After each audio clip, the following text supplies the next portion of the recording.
কেউ দুনিয়া ছেড়ে চলে গেলে তাকে কি অতি সহজে ভোলা যায়? আমি তো ভুলতে পারছি না, কারণ আমার স্মৃতিগুলো খুব মনে করিয়ে দেয়, খুবই কষ্ট দেয়। আমার শ্বশুর গত শুক্রবার দুনিয়া ছেড়ে চলে গেছেন, তো তার স্মৃতিগুলো ভুলতে খুব কষ্ট হচ্ছে। আর কেউ যদি এভাবে হঠাৎ করে চলে যায়, তাকে ভোলা খুবই কষ্ট। আসসালামু আলাইকুম। শুক্রবারের পর থেকে আমার কোনো বড় ভিডিও আপলোড করা হয়নি, যেহেতু আমার পেজ এবং চ্যানেল দুটোই আছে, আর পেজ এবং চ্যানেলে কন্টিনিউ ভিডিও আপলোড করতে হয়।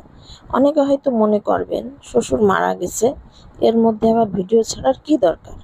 অনেকে এসে আবার কমেন্ট করে, মন ভালো নেই, সেটা কি ফেসবুকে দিতে হবে? আসলে যে যাই বলুক, না বুঝেই বলে।